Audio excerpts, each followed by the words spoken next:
Saya kata kau jangan mengada-ngada Khadijah. Biasanya kalau kita pergi travel, anak ni buat drama. Tak nak pergi sekolah sakit perut. Lepas tu Mbak Im pula, Mama Mbak Im pun sakit perut. Saya kata sudah, semua pergi sekolah. Kita tengok Amayan, kau pastikan Khadijah kau hantar depan sekolah Amayan. Menangis-nangis lah kau tu kena pergi sekolah. Rupanya bila balik tu, rupanya itulah pertandanya perut yang mana sakit. So dia dah sampai ke dada macam tu lah. Itulah cerita usahawan Datin Seri Nur Syahidah sebelum anak keduanya Khadijah El-Zahrah dimasukkan ke wad sebuah hospital swasta bagi mendapatkan rawatan. Menurut Syahidah, ketika itu dia berada di China dan menyangka anaknya hanya berdrama kerana tidak mahu ke sekolah. Bagaimanapun, usahawan itu menarik nafas lega apabila doktor mengesahkan Khadijah bebas daripada penyakit leukemia selepas menjalani pemeriksaan kesihatan baru-baru ini.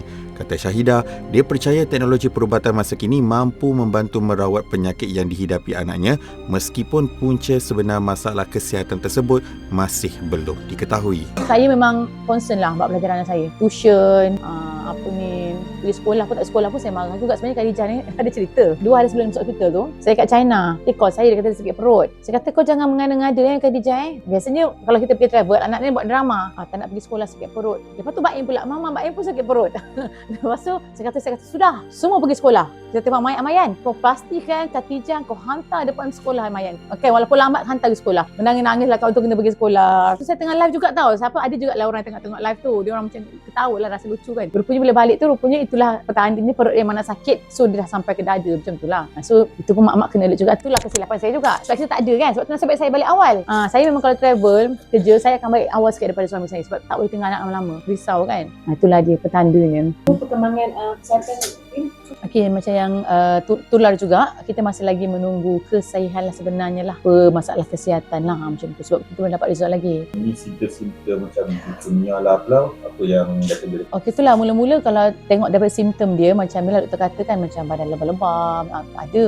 Saya pun lebam-lebam juga selalu. Tapi fikir macam kurang iron apa semua kan. Lepas tu macam selalu gosok gigi berdarah, selalu pening-pening kepala. Macam dia dah besar, dia kadang-kadang bila sakit dia tak bagi tahu. Dia kata macam biasa kan. Jadi tapi yang saya lega tak bila first doktor kata memang confirm bukan leukemia, tu saya dah lega banyak lah. InsyaAllah saya rasa perubatan kita pun semakin canggih. So saya rasa setiap penyakit tu insyaAllah adalah cara perubatan yang sesuai lah. Sebenarnya Khadijah ni dia memang bukan jenis yang aktif sangat pun. Macam kalau suka-sukan pun dia tak minat sangat. Memang dah budak-budak Gen Z kan, duduk dalam bilik. Lepas tu nanti dia paling suka dia paling buat cookies lah, buat kek tu lah. Satu lagi mungkin satu pemakanan lah. Diorang ni kadang-kadang saya rasa lah kan, bukan anak saya je semua. Kita ni dah bagi makan makanan sihat dah, sampai ke diorang kan dia order lah Grab macam-macam, tengah malam lah, tak apa-apa dia order. Saya rasa benda yang patut kita sebagai parents ni kena lebih monitor lah, termasuk saya lah. Saya setiap hari akan masak kat rumah. Pagi, tengah hari saya tak adalah kan anak sekolah, petang saya memang akan masak kat rumah. So kadang-kadang budak-budak ni lah, kadang-kadang apa benda yang viral itu yang diorang nak makan kan. So especially diorang suka benda-benda yang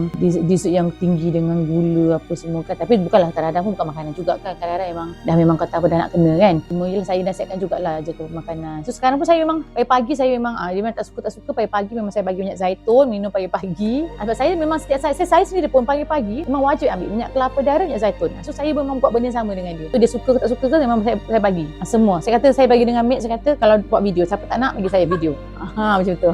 Sejak sekarang ni lah.